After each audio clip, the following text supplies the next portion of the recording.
இறையேசுவில் அன்பார்ந்த சகோதர சகோதரிகளே, உங்கள் அனைவருக்கும் எனது காலை வணக்கத்தை தெரிவித்துக் கொள்கிறேன். இந்த நாள் நமக்கு இறைவன் கூட்டு கொடுத்த ஒரு அருமையான நாள்.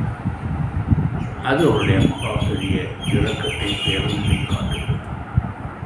நேற்றிருந்த பலர் இல்லை, நம்மை இன்று வாழ வைத்திருக்கிறார். எனவே அந்த ஆண்டவருக்கு நாம் நன்றி சொல்லுவோம். அருமையானவர்களே, இந்த நாளிலே நாம் தியானத்திற்காக எடுத்துக்கொண்ட இறை செய்தி 1 குறிப்பேடு 17வது அதிகாரம் 27வது திருவசனத்திலிருந்து நாம் தியானிக்க இருக்கிறோம். இது ஒரு விசேஷமான இறைவார்த்தை.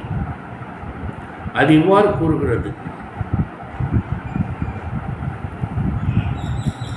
இப்போதும் உன் அடியானின் வீடு என்றும் உமக்கு முன்பாக நிலை நிற்கும்படி அதற்கு ஆசி வழங்கினீர். ஏனெனில் ஆண்டவரே, உமது ஆசி பெற்றது என்றென்றும் ஆசி பெற்றதாகவே இருக்கும். உமது ஆசி பெற்றது என்றென்றும் ஆசி பெற்றதாகவே இருக்கும். இது இறைவன் தாவீதுக்கு கொடுத்த ஆசீர்வாதம்.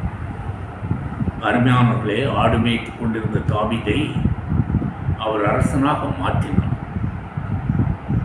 தாவீது தவறு செய்யும் பொழுதெல்லாம் அவனை நாத்தானை கொண்டு திருத்திய கடவுள் நாத்தான் வழியாக அவனுக்கு தலைமுறை ஆசீர்வாதத்தை தெரிவிக்கிறார். அலைந்து தெரிந்த தாவீதுக்கு ஒரு இல்லத்தை கட்ட நான் உதவுவேன்னு சொல்லி ஒரு இல்லத்தை கொடுக்கிறார். எனக்கென்று ஒரு கோயில் கட்ட அதை நீ கட்ட மாட்டாய், அது உன் மகன் கட்டுவான் என்று அறிவிக்கிறார். எனவே தாவீது ஆண்டவரிடம் தான் பெற்ற ஆசீர்வாதங்களுக்காக இறைவனுக்கு எப்படி நன்றி சொல்வதென்று அவன் நன்றியோடு ஆண்டவரை நோக்கி ஜெபிக்கிறான். அந்த ஜெபத்தில் இறுதியாகத்தான் அவன் இந்த வார்த்தையை கூறுகிறான்: ஆண்டவரே, உமது ஆசி பெற்று என்னுடைய ஆசி பெற்ற என் எல்லாம் என்றென்றும் ஆசி பெற்றதாக இருக்கட்டும் என்று சொல்கிறான். நம்முடைய வாழ்க்கையிலே இறைவனுடைய ஆசிரியர் பெறுவதற்கு நாம் ஒவ்வொரு நாளும் அதற்காக முயற்சி எடுக்க வேண்டும். இறைவன் ஒருவரை ஆசீர்வதிக்க ஆரம்பித்து விட்டார், அந்த ஆசீர்வாதம் அவர் இல்லத்திலே தங்கிவிட்டார், அந்த இல்லம் என்றென்றும் பிரகாசமுள்ள இல்லமாக இருக்கும். சுற்றியிருப்ப மக்களுக்கு ஒரு வழிகாட்டியான இல்லமாக இருக்கும். அந்த இல்லத்திலே வாழ்பவர்கள் என்றும் நலமுடனும் வளமுடனும் வாழ்வார்கள். அவர்கள் வாழ்வு உயர்வடையும். அவர்கள் உயர்வான வாழ்வுக்கு இட்டுச் செல்வார்கள். எனவே நம் வாழ்கிற இல்லம் இறைவனுடைய ஆசீர் பெற்ற இல்லமாக மாற்ற வேண்டும். நம்முடைய இல்லத்திலே இறைவன் வந்து தங்க வேண்டும். இறைவன் வந்து தங்க வேண்டும் என்றால் நம்முடைய இல்லம் பரிசுத்தமான இல்லமாக இருக்க வேண்டும்.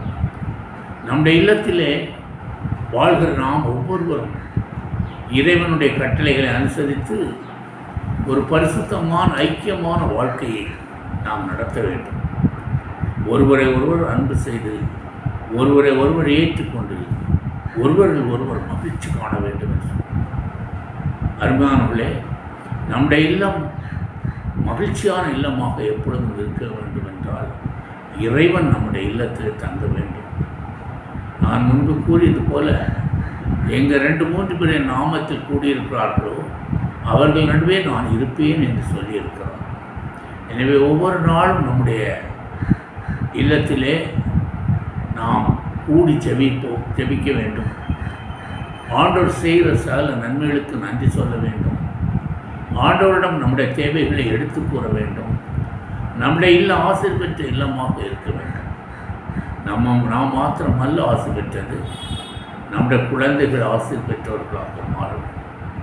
அவர்கள் வாழ்க்கையில் நலமாக இருக்க வேண்டும். அநேக குழந்தைகள் தாறுமாறான வாழ்க்கையிலே வாழ்க்கை நடத்துகிறது. ஒரு கட்டுப்பாடு இல்லாத வாழ்க்கை, பலவிதமான தீமைகளுக்கு அடிமையாகி வேதனைகளோடு சுமந்து வருகிறது. அருமையானவர்களே, இறைவன் இல்லம் ஆனால் ஆசீர்வதிக்கப்பட்ட இல்லத்திலே வளர்கிற பிள்ளைகள், அந்த குழந்தைகளையும் அந்த பிள்ளைகளையும் இறைவன் ஆசீர்வதிப்பார்.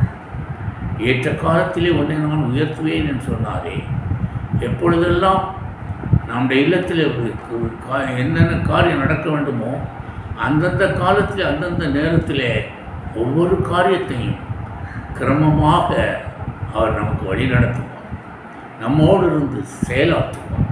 நாம் எடுக்கிற எல்லா முயற்சியிலும் அவர் நமக்கு வெற்றியை தருவார். நம்முடைய வாழ்க்கை ஒரு மகிழ்ச்சி நிறைந்த வாழ்க்கையாக இருக்கும். நம்முடைய இல்லம் கடவுள் வாழும் கோயிலாக மாற வேண்டும். நம்முடைய இல்லத்தை அவர் வாழும் கோயிலாக மாற்றும் பொழுது அவருடைய பிரசன்னம் எப்பொழுது நம்முடைய இல்லத்தில் இருக்கும். நம்ம இல்லத்திலே தீமைகள் எதுவும் உள்ளே கூடாது. நம்முடைய இல்லம் ஆசீர்வதிக்கப்பட்ட இல்லமாக மாறும். நம்முடைய பிள்ளைகள் ஆசீர்வதிக்கப்பட்ட பிள்ளைகளாக வளர்வார்கள். நம்முடைய இனபந்துக்கள் ஆசீர்வதிக்கப்பட்டவர்களாக இருப்பார்கள். நம்மை சுற்றி இருப்பவர்கள் நம்முடைய இல்லத்திலே இருக்கிற அந்த ஆசீர்வாதத்தை அறிந்து அவர்களும் நம்மை போல வாழ முயற்சி எடுக்க நாம் ஒவ்வொருவரும் நம்மை சுற்றி இருப்பவர்களுக்கு ஒரு எடுத்துக்காட்டான ஒரு வாழ்க்கை வாழ வேண்டும். அவ்விதமாக வாழும் பொழுது ஆண்டவருடைய ஆசீர்வாதம் நம்முடைய இல்லத்திலே விதமாக தாவீது கூறுகிறானோ, ஆண்டவரே நம்முடைய ஆண்டவர் வந்து ஆசி பெற்றது என்றென்று ஆசி பெற்றதாகவே இருக்கும் என்று சொல்கிறானே, அதுபோல் நம்முடைய வாழ்க்கை, நம்முடைய இல்லம், நம்முடைய குடும்ப வாழ்க்கை, நம்முடைய தொழில், நாம் செய்கிற ஒவ்வொரு காரியமும் ஆசி பெற்றதாக இருக்க வேண்டும். அவர்களுடைய ஆசி பெற்ற ஒரு இல்லம், அங்கே எல்லாம் நலமாக இருக்கும் என்று நான் பலமுறை உங்களுக்கு கூறியிருக்கிறேன். எனவே அருமையானவர்களே, நம்முடைய இல்லம் ஆசி பெற்ற இல்லமாக இருக்க வேண்டும். நம்முடைய இல்லத்தில் இறைவனை நாம் வைத்துக்கொள்ள வேண்டும், தங்க வைக்க வேண்டும். இறைவனோடு நாம் உறவாட வேண்டும். இறைவனை நாம் தியானிக்க வேண்டும். ஒவ்வொரு நாளும் அவருடைய இறைவார்த்தைகளை நாம் படித்து அது கூறுகிறபடி நாம் வாழ்ந்து நம்முடைய இல்லத்திலே இறைவனை தங்க வைக்க வேண்டும். ஒவ்வொரு நாளும் இறைவனை நம்முடைய இல்லத்திலே அவர் தங்கும்படியாக நாம் ஆராதனைகள் நாம் ஆராதித்து அவரை புகழ்ந்து பாடி சுதித்து அவருக்கு ஏற்ற வகையில் நாம் வாழ்வை மாற்றி அமைக்க வேண்டும். இதுவரை நீங்கள் எப்படி வாழ்ந்திருந்தாலும் நான் அதை பற்றி பேசப்போவதில்லை. தாவீது தவறு செய்த போது ஆண்டவர் நாத்தான் வழியாக அவன் உணர்த்தி அவனை அவர் திருத்தியது போல நாமும் இப்பொழுது வாழ்கிற வாழ்க்கை தவறான வாழ்க்கையாக இருந்தால் இன்று ஆண்டவர் உங்களிடம் கூறுவதெல்லாம் அவருடைய ஆசீர்வாதத்தை பெறுவதற்கு தகுதியுடையவர்களாக உங்களை மாற்றிக்கொள்ளுங்கள் என்று சொல்கிறார். எவ்விதமாக தாவீது தன்னை மாற்றி இறைவனை ஆசை பெற்றானோ, அவன் வீடு ஆசை பெற்றதோ, அவன் சந்ததி ஆசை பெற்றதோ, அவனுடைய பிள்ளை சாலமோன் அவன் பெரிய ஞானியாக இருந்தான். அருமையானவர்களே, அதுபோல நம்முடைய குடும்பம் ஒரு ஆசி பெற்ற குடும்பமாக, நம்முடைய இல்லம் ஒரு ஆசி பெற்றதாக என்று நிலைத்திருக்க இறைவனை நோக்கி நாம் ஒவ்வொருவரும் ஒவ்வொரு நாளும் அவரோடு உறவு கொள்ள வேண்டும். அதுதான் முக்கியமான காரியம். அவர் என்னை பிரிந்து உங்களால் ஒன்று செய்ய முடியாது என்று சொல்லியிருக்கிறார். எனவே எப்பொழுதும் ஆண்டவரோடு உள்ள உறவை நாம் தக்க வைத்து, ஆண்டவரே என்னிடத்திலே தங்கும், உடைய ஆசிரியர் நிலத்திலே தங்கட்டும் என்று நீங்கள் ஒவ்வொருவரும் முயற்சி எடுத்து இன்று முதல் உங்களை நான் ஆசீர்வதிப்பேன் என்று சொன்னாரே, அந்த ஆசீர்வாதத்தை இந்த நாளில் எங்களுக்கு பெறும்படி உங்களை கேட்டுக்கொள்கிறேன். நன்றி. அருமையானவர்களே, அன்பு தந்தை இறைவா, இந்த அருமையான இறைவார்த்தை எங்களுக்கு தந்தீர், நன்றி செலுத்துகிறேன். இதை செய்தியை கேட்டுக்கொண்டிருக்கிற ஒவ்வொரு இல்லமும் ஆசை பெற்றதாக இருக்கட்டும். இதுவரை எப்படி இருந்தார், எவ்விதமாக இருந்தார், இன்று முதல் அந்த இல்லத்தை நீர் ஆசீர்வதித்து, அந்த இல்லத்திலே வாழ்கிற பிள்ளைகளை ஆசீர்வதித்து, சகலத்தையும் ஆசீர்வாதமாக மாற்றி அந்த மக்கள் நலமாக வாழ, அவர்கள் மகிழ்ச்சியான அமைதியான வாழ நீர் திரும்ப செய்யும்படியாக இயேசு நாமத்திலே ஒன்று மன்றாடுகிறேன். ஆமென்.